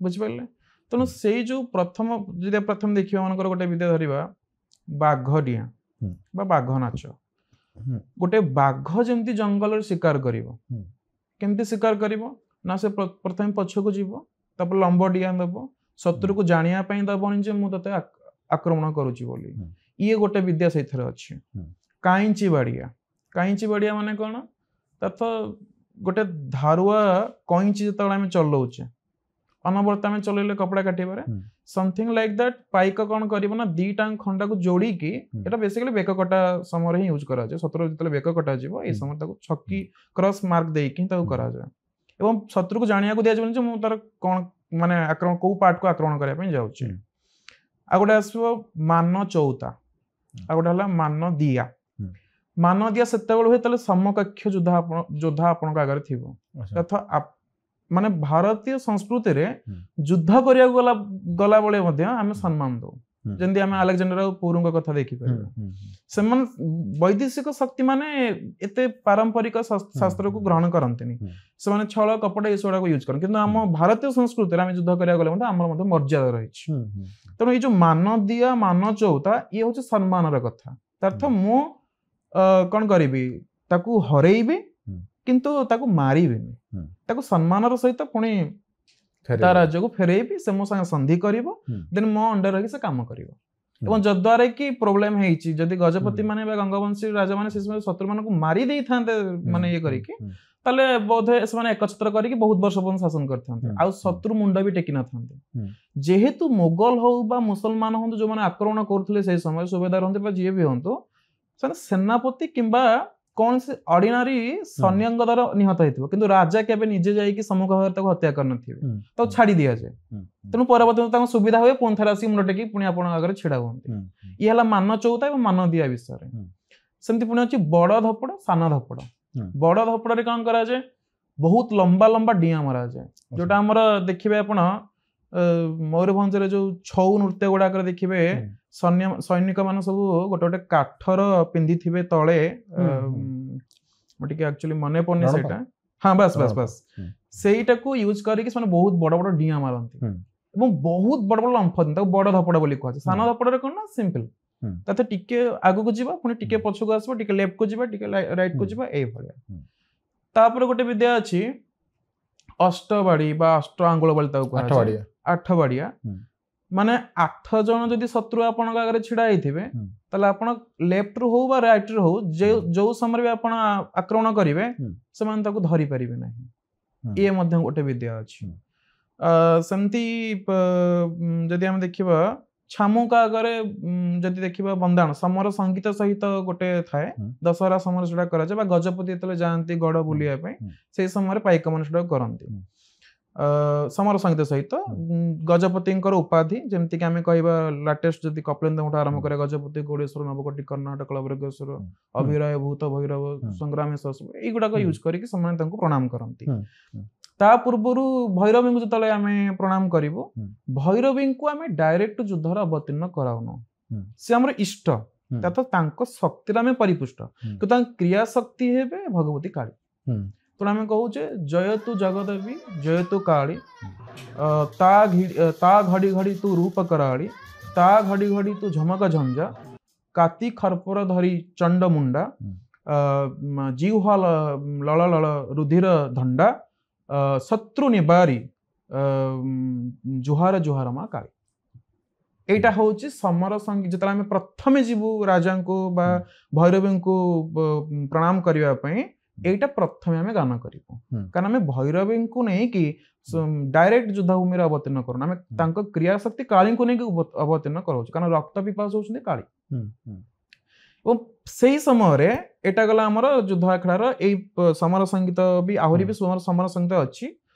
ତାପରେ ଆମେ ସେ ବାଦ୍ୟଯନ୍ତ୍ର, ବାଦ୍ୟଯନ୍ତ୍ରରେ ହାଡ଼ି ଏବଂ ବୀଣାକାରିଆ ବୋଲି କୁହାଯାଏ ସେମାନଙ୍କୁ। ଦଣ୍ଡରେ ବି ଆପଣ ଦେଖିଥିବେ ସେମାନେ ଆସିକି ନୃତ୍ୟ କରନ୍ତି। ମହୁରିଆ, ତେଲିଙ୍ଗି ବାଜା, ସେଟା ଅବଶ୍ୟ ଦାକ୍ଷିଣାତ୍ୟରୁ ସେ ଜିନିଷ ଆସିଛି। ଏମାନେ ସମସ୍ତେ ଥାନ୍ତି, ସେମାନେ ମାନେ 16 ପ୍ରକାରର ବାଦ୍ୟ, ମଧ୍ୟ 16 ପ୍ରକାରର, 16ଟା ବିଦ୍ୟାକୁ 16 ପ୍ରକାରର ବାଦ୍ୟ, 16 ପ୍ରକାରର ପୁଣି ମହୁରୀ ଫୁଙ୍କା, ଇଏ ମଧ୍ୟ ସେଗୁଡାକ ଅଛି। ଯଦିଓ ଏବେ ଆଉ ପ୍ରଚଳିତ ନାହିଁ, କାରଣ ସେଇ ଲୋକମାନେ ଧୀରେ ଧୀରେ ମରିଗଲେଣି। ଏବେ କେବଳ ହାଡିର ଗୋଟିଏ ବାଦ୍ୟ, 2-3ଟା ବାଦ୍ୟରେ ଆମେ ତାକୁ କଳା ପ୍ରଦର୍ଶନ କରୁଛୁ। ଆମେ ପୁଣି ଫେରି ଆସିବା 16ଟାଙ୍କ ବିଦ୍ୟା ଭିତରକୁ। ଯାହା ଆମେ ଡିସ୍କସନ କରୁଥିଲେ 4-5ଟା ଆମେ ଡିସ୍କସନ କରିଛେ। ବାକି ଆମର ପ୍ରଥମେ ଆସିବେ ଫଡି। ଫଡିରେ ଆମେ ପ୍ରତିପକ୍ଷକୁ ଦେଖିବୁ ଯେ ସେ କେମିତି ଆମକୁ ବିହେଭିୟର ଦେଖାଉଛି ବା ତା ବ୍ୟବହାରଟା କ'ଣ ଅଛି। ଫଡି ଦ୍ୱାରା ଶତ୍ରୁ ସୈନ୍ୟକୁ କେବଳ ଭୟଭୀତ କରାଯାଏ। ପ୍ରଥମେ ତାଙ୍କ ମନୋବଳଟାକୁ ଭାଙ୍ଗି ଦିଆଯାଏ। ତେଣୁ ସେଇ ଅଙ୍ଗଭଙ୍ଗୀ ଗୁଡାକ କଟି ପ୍ରଦେଶ, ଆମର ପଦଚାଳନା, ବାହୁଚାଳନା, ମସ୍ତକ ଚାଳନା ଏବଂ ଆଖି, ଏଇ 5ଟାଙ୍କ ପାର୍ଟକୁ ଆମେ ଶତ୍ରୁକୁ ମାନେ ଆମ ଏଇ ଅଙ୍ଗଭଙ୍ଗୀ ଦ୍ୱାରା ଶତ୍ରୁକୁ ଆମେ କ'ଣ କରିବୁ ନା ତାର ନିର୍ଦ୍ଦିଷ୍ଟ ଲକ୍ଷ୍ୟରୁ ବିଚ୍ୟୁତ କରାଇବୁ। ତା ପରବର୍ତ୍ତୀ ମୁହୂର୍ତ୍ତରେ ଆମେ ତାକୁ ସେଇ ସମୟରେ ନିହତ କରିବୁ। ତାପରେ ଯଦି ଆମେ ଦେଖିବା ସରା ଗୋଟେ ଅଛି। ଦେଖନ୍ତୁ ମାନେ ମାଠିଆ ସରା ଆମେ ସମସ୍ତେ ଜାଣିଛେ, କିନ୍ତୁ ପାଇକର ମଧ୍ୟ ସରା ବୋଲି ଗୋଟେ ପାର୍ଟ ଅଛି। କେମିତି ସରା ନା, ମନେକର ଅତର୍କିତ ଆକ୍ରମଣ ହେଲା, ହଠାତ୍ ତମେ ଜାଣିପାରୁନ ଯେ ତମେ କେମିତି ନିଜକୁ ରକ୍ଷା କରିବ। ଢାଲ ଦ୍ୱାରା ନିଜକୁ କୁମ୍ଭରେ ପରିଣତ କରିବା ପାଇଁ ପଡିବ। ତାତ ତମ ଶରୀର ହବ କୁମ୍ଭ ଏବଂ ତା ଉପରେ ତମ ସରାଟାକୁ କ'ଣ କଲ, ଢାଙ୍କୁଣା ଦେଇକି ରଖିଲ। ତେଣୁ ହଠାତ୍ ଜଣେ ତମ ଉପରେ ଆଉ ଅତର୍କିତ ଆକ୍ରମଣ କରିପାରିବ ନାହିଁ। ଇଏ ଗୋଟେ ପ୍ରକାର ଗଲା। ଅଧାଳିଆ, ଅଧାଳିଆ ଅର୍ଥ କ'ଣ? ଯେମିତି ଗଦା ଯୋଦ୍ଧାରେ ଆମେ ଜାଣିଛୁ ଯେ ଜାନୁ ପ୍ରଦେଶରୁ ତଳକୁ କେବେ ମାଡ଼ ହେବା ଉଚିତ ନୁହେଁ, ମାନେ ଶାସ୍ତ୍ରୀୟ ଚିନ୍ତାଧାରା ଆମେ ଦେଖିବା। ସେମିତି ଯେତେବେଳେ ଆମେ ତରବାରୀରେ ଆକ୍ରମଣ କରିବା, ଖଣ୍ଡାରେ ଆକ୍ରମଣ କରିବୁ, ଅଧାଳିଆରେ ଆମେ ସେମିତି ଜାନୁ ପ୍ରଦେଶକୁ କେତେବେଳେ ବି ଟଚ୍ କରିବୁ ନାହିଁ। ସେଟା କିନ୍ତୁ ସମକକ୍ଷ ଯୋଦ୍ଧାକୁ ନେଇକି ହିଁ କରାଯାଏ। ନିକୃଷ୍ଟ ହେଇଥିଲେ ତ ସମ୍ପୂର୍ଣ୍ଣ ରୂପରେ ଛାଡି ଦିଅନ୍ତି, ନାହିଁ ତ ଦୁର୍ଦ୍ଦଶ ହେଇଥିଲେ ହାଣି ଦିଅନ୍ତି। ଯୋଉମାନେ ସମସ୍କନ୍ଧ ହେଇଥିବେ ସେମାନଙ୍କର ଛାତି ମାନେ ଚେଷ୍ଟ ପାର୍ଟରୁ ନାଭି ପାର୍ଟ ପର୍ଯ୍ୟନ୍ତ ଏବଂ 2 ବାହୁ ଏଇ ଭିତରେ କ୍ଷତ କରିକି ଛାଡି ଦିଆଯାଏ। ଏଇଟା ହେଲା ଆପଣଙ୍କର କ'ଣ, ଯଦି ଦେଖିବା ସେଟା ହଉଛି ଅଧାଳିଆ। ତାପରେ ଅଛି ପେଟି ହଣା। ପେଟି ହଣା ଆକ୍ଚୁଆଲି ସେଟା ପେଟ ହଣା, ତାପରେ ସେଟା ପରବର୍ତ୍ତୀ ମୁହୂର୍ତ୍ତରେ ପେଟି ହଣା ହେଇଯାଇଛି। ପେଟ ହଣା ମାନେ କ'ଣ, ଆପଣଙ୍କୁ ପେଟ ପ୍ରଦେଶ ମାନେ ଏଇ ପାର୍ଟଟାକୁ ଆପଣଙ୍କୁ କ୍ଷତ ବିକ୍ଷତ କରିବାର ଅଛି। ତା ପାଇଁ ମଧ୍ୟ ବିଦ୍ୟା ଅଛି। ସେଥିରେ 2ଟାଙ୍କ ଖଣ୍ଡା ହାତରେ ଧରାଯିବ, 2 ସାଇଡରୁ ଅତର୍କିତ ଆକ୍ରମଣ କରାଯିବ। ସେ ଯଦି ସମ୍ମୁଖ ଭାଗର ଲୋକଟେ ଯଦି ଗୋଟିଏ ଖଣ୍ଡା ଧରିକି ଛିଡା ହେଇଛି, ତାହେଲେ ନୀତି ଅନୁସାରେ ଆପଣ ବି କରିପାରିବେ, କିଛି ଅସୁବିଧା ନାହିଁ। ତାପରେ ଅଛି ଆମର ମେଣ୍ଢା ତାଳିଆ। 2ଟା ମେଣ୍ଢା ଯେପରି ପରସ୍ପର ମଧ୍ୟରେ ଯୁଦ୍ଧ କରନ୍ତି, ସେମିତି ମେଣ୍ଢା ତାଳିଆରେ 2ଟା ପାଇକ ପରସ୍ପର ସହିତ ଯୁଦ୍ଧ କରିବେ। ପ୍ରଥମେ ମୁଣ୍ଡକୁ ବାଡ଼େଇ ଯିବ, ମୁଣ୍ଡ ବାଡ଼େଇ ସବୁ 2 ଜଣକ ଅଲଗା ହେବେ, ତାପରେ ପରସ୍ପରକୁ ଜୁହାରିବେ, ନିଜ ନିଜର କଥା ସେଠି କହିବେ ଯେ କିଏ କୋଉ ଗଡ଼ରୁ ଆସିଛି, କୋଉ ରାଜାଙ୍କ ଅଧୀନରେ କାହାର କ'ଣ ଉପାଧି ରହିଛି। ତା ପରବର୍ତ୍ତୀ ମୁହୂର୍ତ୍ତରେ ସେମାନଙ୍କ ଭିତରେ ଯୁଦ୍ଧ ଆରମ୍ଭ ହେବ ଏବଂ ସେଠାରେ ଗୋଟେ ଢାଲ, ଗୋଟେ ବଛା, ଏଇ 2ଟାଙ୍କ ହିଁ ସେଠି ୟୁଜ୍ ହେବ। ଇଏ ହେଲା ଆମର ମେଣ୍ଢା ତାଳିଆ କଥା ଆମେ କହୁଛେ। ଆଉ ଗୋଟେ ହେଲା ଶୂନ୍ୟ ଚିରା।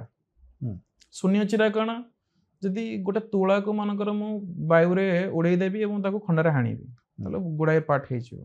ସେ ସମୟରେ ଏତେ ବଳିଷ୍ଠ ଲୋକ ଗୁଡାକ ଥିଲେ ଯେ ଗୋଟିଏ ହାତରେ 2-2ଟା ଲୋକ ଉପରୁ ଫିଙ୍ଗିକି କାଟି ଦିଅନ୍ତି। ତାକୁ ଶୂନ୍ୟ ଚିରା କୁହାଯାଏ। ତ ଭୂମିରେ ହିଁ ତାର ପାଦ ନଥିବ, ଶତ୍ରୁ ଶୂନ୍ୟ ମାନେ ତାକୁ ଟେକି ଦିଆ ହେଇଥିବ, ହଣାଯିବ। ଇଏ ହଉଛି ଶୂନ୍ୟ ଚିରାର କଥା। ପାଇକମାନେ ସେ ଶୂନ୍ୟ ଚିରାକୁ ବିଶେଷ ରୂପରେ ଆମର ଦଳ ବେହେରା ମାନେ ୟୁଜ୍ କରୁଥିଲେ ଶୂନ୍ୟ ଚିରା କଥା। ତାପରେ ଅଛି ଆମର ଘଡ଼ି ଆଙ୍ଗୁଳ ବା ସେଟାକୁ ଘଡ଼ିଆଳ, ଆକ୍ଚୁଆଲି ମଗର ମାଛ ମାନେ କୁମ୍ଭୀରର ଶୈଳୀରେ ତାକୁ ଆକ୍ଚୁଆଲି ଇଏ କରାଯାଏ। ସେଟା ଅବଶ୍ୟ ବିଶେଷ ପ୍ରଚଳନ ନାହିଁ, ସେ ବହୁତ ବର୍ଷରୁ ମାନେ ବନ୍ଦ ହେଇଯାଇଛି। ସେ ବିଦ୍ୟାକୁ ଏବେ ଆଉ କେହି ଶିଖୁନି ବା ଗୁରୁମାନେ ମଧ୍ୟ ଆଉ ସେ ବିଦ୍ୟା ଉପରେ ଆଲୋଚନା କରନ୍ତିନି। ଗୋଟେ ଅଛି କରଭଅଁର। କରଭଅଁର ସବୁଠୁ ଆଦୃତ ଏବଂ ଏବେ ସବୁ ଖଣ୍ଡାୟତ ଗାଁ ଗୁଡାକରେ କରଭଅଁର ଟିକେ ବେଶୀ ପ୍ରଚଳିତ ଅଛି।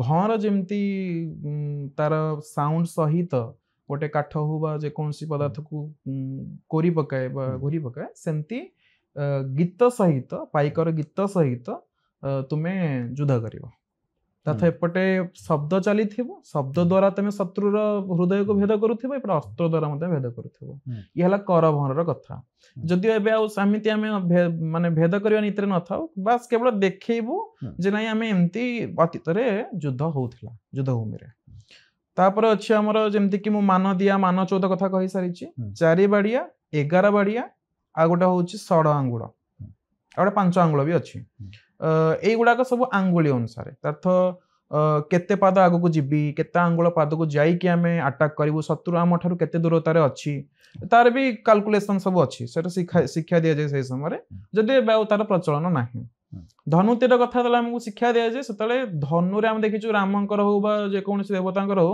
धनु रे गुणटा को चढ़ा आइथिबो धनु रे गुण चढ़ा आइ के रखा जाय से सेमति सिंपल ही रहइबो शत्रु बा जो टार्गेटेड लोक बा जे भी थिबो तांकु देखि कि डिस्टेंस को कैलकुलेशन करी कि गुण को से अनुसार भिड़ा जाय एवं ता परवर्ती मुहूर्त रे सेथरे तीर संचालन करा जाय ये होची पाइक आखड़ा रे जति कि सब विद्या अछि ता परे ये सब ज्ञान यही गला हम पाइक आखड़ा रो विद्या गुडी को विषय रे एबे हमें टिके कथा हवा पाइक मानक अस्त्र शस्त्र विषय रे को पारंपरिक अस्त्र शस्त्र केमिति व्यवहार करथिले हां पाइक मानकर विशेष अस्त्र तो जेमति देखिया जनरल जोडा यूज करसन खंडा यूज करन एवं तरवारी दीटा खंडा और तरवारी भितर पार्थक्य हो हम देखियो यदि ताले शिव एवं विष्णु कथा चिंता करिवा विश्वकर्मा ताले दुईटा अस्त्र तयारी करले आमे जेन जानि चंद्रहास चंद्रंक क्षीण शरीर रो तयारी हेतला से जहा भी हेछि विष्णु को संगे नंदा को जो खड़ग अछि सब सीधा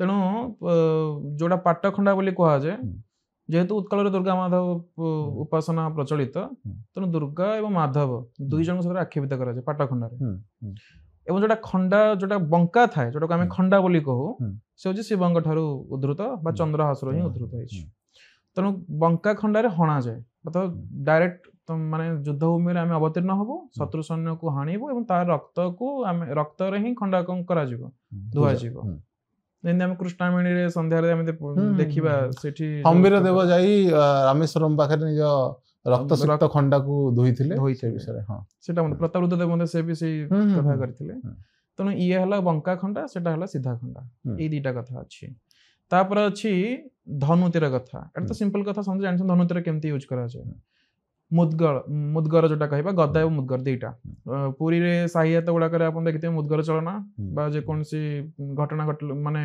सांस्कृतिक कार्यक्रम मते आपण मुदगर चलन देखथिबे एवं आ गोटे अछि हमर बांक छोरी आडला गुप्ती यूज करा जाय गुप्तरे किंतु परवर्ती मुहूर्त रे जतले गजपति शासन आरंभ होला से समय गुप्ती गुडा को काठ खोल बा जो आमे कहूचे तार खोलटा खंडार से छोट छोट जगह ताको रखा गला किंतु ता पूर्व जदि हम देखिबा गंग शासन समय इवन गजपति कर जो माने कन्या माने भी थिले ताको माने जो कमर पर जोटा कहा जाय आमे जेंती ओडियाणी कहबा सेइथरे सेटा निजे ही गोटा अस्त्र रूप से थिला तथा आपतकालीन समय रे से ताको यूज करी कि शत्रु को निहत करि परिबे गुप्ती गला बांक छोरी भी गला त्रिशूल तो समस्त जानी छंती एवं चक्रर भी रही नजर आ गोटा हला हमर परशु बा आमे जेंती परशुराम गाते परशु देखुतले ताको परवर्तन कट्टारे भी किछि किछि लोक कहंती फारसा भी कहंती हम आंचलिक भाषा गुडा करे सेतरे ताकू बळी एवं मस्तक छेदन रे बेसिकली व्यवहार करा जाय तापर हम देखिबा तीर मध्ये अनेक प्रकार रो अछि आदिवासी संप्रदायर जो तीर जदि हम देखिबा सेतरे मारात्मक औषधीय लता गुडा कर सब विष गुडा प्रदान करा होतला एवं आम खंडायत घर जो खंडा गुडा अछि तर नाग कोबरा रो पॉइजन मान नागसाप रो पॉइजन और कोचिला फल रो पॉइजन ए दीटा व्यवहार करा जाय एवं से दीटांक माने कण विषय को यूज करिके खंडार दाढ़ दाढ़ को यूज करा जाए ताकू अग्नि दग्ध करेला परे से सेथरे रही थाए एवं शत्रु यदि थरे कोन से घा सेथरे हला तो से केबे भलो हबो नाही एवं आमे मध्ये एबे भी देखिचु जो खंडायत मानकर बाय चांस भूल रे बाजी जाए खंडा एवं खंडिया हे जाए से जाडा पच्ची जाए एवं ऑपरेशन करिया पे परे गार मध्ये सेमती नजर रहिची ଏବଂ ତା ପରବର୍ତ୍ତୀ ମୁହୂର୍ତ୍ତରେ ଆମେ ଦେଖିଛୁ ବାଘନଖି, ନାଗାର୍ଜୁନ ବେଶରେ ଆପଣ ମହାପ୍ରଭୁଙ୍କର ଦେଖିଥିବେ। ଗୋଟେ ନାଗା ଯେମିତି ଯୋଉ ବେଶଭୂଷାରେ ଯାଏ, ବାଘନଖି ପିନ୍ଧିବା,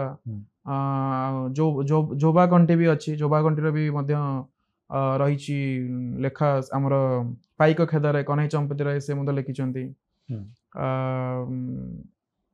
ବାସ୍ ଏଇଭଳି ବିଶେଷ ପ୍ରକାରର ବାଙ୍କ ଛୁରୀ, କଟାରୀ, ଫାର୍ସା, ଖଣ୍ଡା, ତରବାରୀ, ଆଉ ଗୋଟେ ଅଛି ଆମର ଗୁପ୍ତି, ବାସ୍ ଏଇଗୁଡାକ ଢାଲ, ଏଇଗୁଡାକ ଆମର ବେସିକାଲି ୟୁଜ୍ କରାଯାଏ। ଆମେ ପ୍ରମୁଖ ଭାବେ କଥା ହେଇଗଲେ ପାଇକ ମାନଙ୍କ ବିଦ୍ୟା, ଅସ୍ତ୍ରଶସ୍ତ୍ର, ସାଙ୍ଗିଆ ଆଦି ବିଷୟରେ।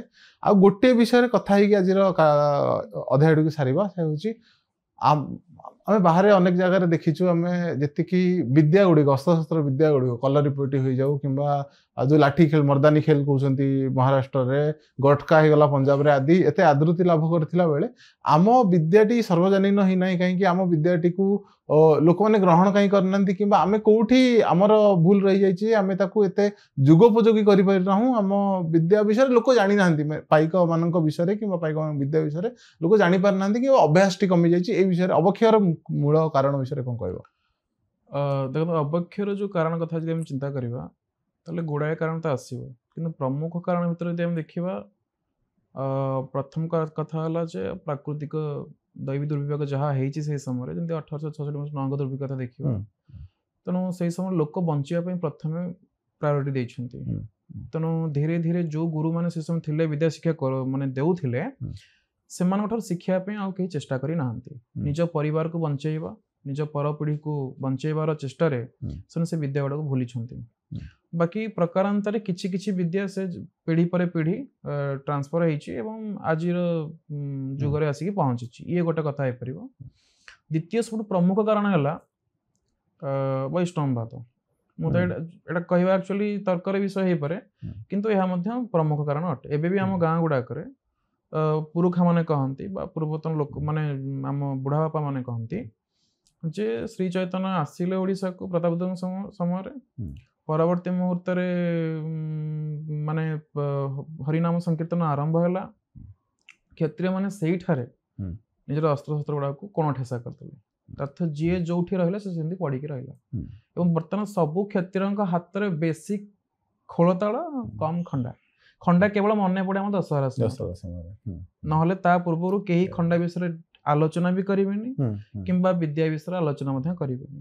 କେବଳ ଗୋଟିଏ ଦୁଇଟା ଗାଁ ଛାଡ଼ିଦେଲେ ବୋଧେ ଓଡ଼ିଶାର ଆଉ କିଛି କିଛି ଗାଁ ଥିବେ ଯୋଉମାନେ ଯାଉଛନ୍ତି ଷ୍ଟେଜ ପ୍ରୋଗ୍ରାମ କରିବା ପାଇଁ ବା ବାହାରକୁ ଯାଉଛନ୍ତି ବା ଆମର ସରକାରୀ କ୍ଷେତ୍ରରେ ଯଦି କାର୍ଯ୍ୟକ୍ରମ ହେଲା ଯାଉଛନ୍ତି, ନଚେତ୍ ଖଣ୍ଡାର ବ୍ୟବହାର ସମ୍ପୂର୍ଣ୍ଣ ରୂପରେ ନିଷେଧ ଅଛି ବା କେହି କରୁନାହାନ୍ତି। ତେଣୁ ଏଇ ବିଦ୍ୟା ଗୁଡ଼ାକ ଧୀରେ ଧୀରେ ସେଟା ମଧ୍ୟ ଗୋଟେ କାରଣ ଅଛି। ଏବଂ ପ୍ରକାରାନ୍ତରେ ଆମେ ତ ଜାଣିଛୁ ସେଇ ବିଷୟରେ, ମାନେ ଶ୍ରୀଚେତନ, ଆମ ପରିବାର ତ କେବେ ଶ୍ରୀଚେତନକୁ ଗ୍ରହଣ କରନ୍ତି ନାହିଁ। ଧଳ ପରିବାର ବା ଦଳ ବେହେରା ମାନେ ବେଶୀ ଏବେ ଆଜିକାଲି ଗ୍ରହଣ କରୁଛନ୍ତି। ଯାହା ପରମ୍ପରା ଯାହାର ଯାହା ରହିଛି, ଯିଏ ଯୋଉ ସମୟରେ ତାହାକୁ ଗ୍ରହଣ କରିଛି। ଏବଂ ପରବର୍ତ୍ତୀ ମୁହୂର୍ତ୍ତରେ ଯୋଉ ଦାୟାଦ ମାନେ ଜନ୍ମ ହେଲେ, ସେମାନେ ଧୀରେ ଧୀରେ ଦୁର୍ବଳ ମନା ହେଇଗଲେ। ଯୋଉ ପ୍ରାକ୍ଟିସେସ୍ ଗୁଡାକ ରହିବା କଥା, ଦେବୀଙ୍କର ସାଧନା ରହିବା କଥା, ଶକ୍ତିଙ୍କର ସାଧନା ରହିବା କଥା, ସେଗୁଡାକରୁ ସେମାନେ ବିମୁଖ ହେଇକି ସହଜ ବୈଷ୍ଣବ ପରମ୍ପରା ଭିତରେ ପଶିଗଲେ। ପଶିଯିବା ଫଳରେ କଣ ହେଲା ନା, ସେମାନଙ୍କ ଭିତରେ ସେ ଯୋଉ କାଠର ଭାବଟା ଆଉ ରହିଲାନି, ଏକଦମ କୋମଳ ହେଇଗଲା। କିନ୍ତୁ ଆମେ କ୍ଷତ୍ରିୟ ପରମ୍ପରା ଭିତରେ ଆମେ ଦେଖିଛୁ ଯେ ହଁ, ଉଭୟ କୋମଳତା ଏବଂ କଠୋରତା ଏଇ ଦୁଇଟା ରହିବା ଦରକାର ଜଣଙ୍କ ଭିତରେ। ତେଣୁ ଆମକୁ କୁହାଯାଏ ଯେ, ଗୁରୁ କୁହନ୍ତି ଯେତେବେଳେ ଆମେ ଶିକ୍ଷା କରୁ, ଯେ ଶତ୍ରୁକୁ ଦେଖିବା ସମୟରେ ଶକ୍ତି ରୂପରେ ସେଠି ଛିଡା ହବ, ଯୁଦ୍ଧ ଅଭ୍ୟାସ କରିବା ସମୟରେ ଶିବଙ୍କ ରୂପରେ ଛିଡା ହବ, ଦାନ ଦେବା ଏବଂ ପୌରୋହିତ ମାନଙ୍କ ଦ୍ଵାରା ପୂଜା କର୍ମ ସମୟରେ ବିଷ୍ଣୁଙ୍କ ରୂପରେ ଛିଡା ହବ। ତେଣୁ ଏଇ ଯୋଉ ତ୍ରିଶକ୍ତିର କ୍ରମ ରହିଛି, ଏଟା ସବୁ କ୍ଷେତ୍ରରେ ମଧ୍ୟ ରହିଲେ ହିଁ ଯାଇକି ଏ ବିଦ୍ୟାର ପରିପୁଷ୍ଟତା ଆସିଯିବ, ଯୋଉଟା କି ବୈଷ୍ଣବ ଧର୍ମ ଆସିବା ଫଳରେ, ଗୌଡୀୟ ବୈଷ୍ଣବ ଧର୍ମ ଆସିବା ଫଳରେ ସେଟା ସମ୍ପୂର୍ଣ୍ଣ ରୂପରେ ଲୋପ ପାଇଗଲା। ଆଚ୍ଛା, ଇଏ ତ ହେଇଗଲା କଣ ମାନେ ଅବକ୍ଷୟର କାରଣ।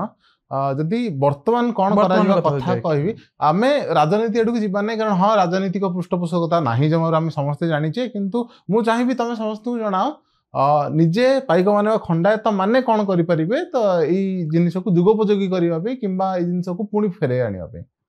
प्रथम कथा हला आमर संघ दरकार संघ शक्तिर आवश्यकता रही गोटे गोटे आड़ेणी बा गोटे गोटे मौजार अन्य गोटे मौजा जो विद्वेष भाव रही प्रथम त्याग करने दरकार दल बेहरा हुंतु जेना हुंतु बा महांती हुंतु जो जो सांगेधारी भोल हुंतु जो माने भी अच्छंती जो ठारे भी अच्छंती से माने समस्त संघ शक्तिर आधार रे निजको एकजुट करंतु एवं दशहरा पर्व हो किंबा जेकोसी पारंपरिक कार्यक्रम हो से माने प्रथमे ये जो खंडा खेल अच्छी पाइक खेल अच्छी ताकू प्रथमे प्राधान्य दियंतु लोककला हिसाब से ग्रहण करिया उचित एवं ता संगे मध्य ताकू कमर्शियलाइज करंतु माने वाणिज्य के क्षेत्र में ताकू यूज करंतु जेमति हम अन्य राज्य देखिचे आपण जो कथा कहतले बे कलर पैटर्न टू आरंभ गोटे तांको गुरु टाइकोंडा टू आरंभ कर सब जिंस जो 2 लाख 3 लाख टका रोजगार कर शिखिके एठी हम मु व्यापार करिया कथा कोनी विद्या गुनी किंतु कोनोसी विद्यार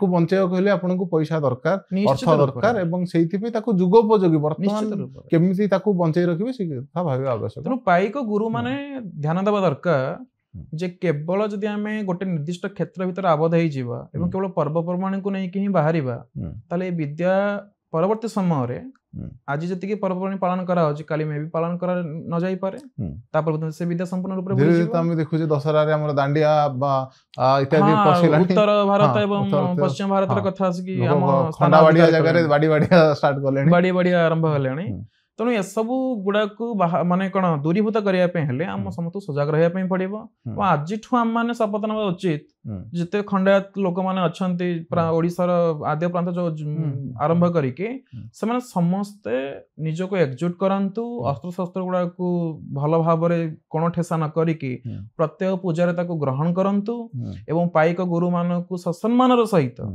जो विद्या गुड़ाक पोथी अच्छी पुणी डिजिटालाइज करके लेखा लेखि माध्यम संरक्षित करंतु एवं सब विद्या गुड़ाक अभ्यास करंतु जो विद्या बढ़ी जाइए चेष्टा करके सामूहिक स्तर में पुणी थे उज्जीवित करंतु उजागर करंतु निश्चित रूप से भैरवी आशीर्वाद फल से फलवती हम एवं निश्चित रूप से आम मैंने आधुनिक समाज आमको पुणी थे प्रतिष्ठित कर आज अध्याय टी रखा तेबे अध्यायटी सारिया पूर्व आज गोटे नुआ विषय कथा मते लागुनी ओडिशा रे कोनोसी इंटरव्यू पॉडकास्ट रे पाइक विद्या मानक विषय लोक कथा हिथिबे तो आशा आमे आम दर्शक मानू किछिटा नुआ जिनिस आज भेटी दे पारले एवं आशा ए जिनिस एठी रही न जाऊ बरम आगो को ए जिनिसर किछि फल सुफल मिलू लोक प्रैक्टिस करंतु लोकाभिमुखी होंतु जिनिस अधिक रु अधिक प्रचार प्रसार हो एही आशा सहित आमे तेबे अध्यायटी सारिबा पूर्व आम तरफ गोटे छोटिया उपहार जय जगन्नाथ जदि आम भिडियोटी आपको भल लगी दयाकोरी लाइक करंतु सांग मानक सहित शेयर करंतु एवं सब्सक्राइब करंतु वंदे उत्कल जननी।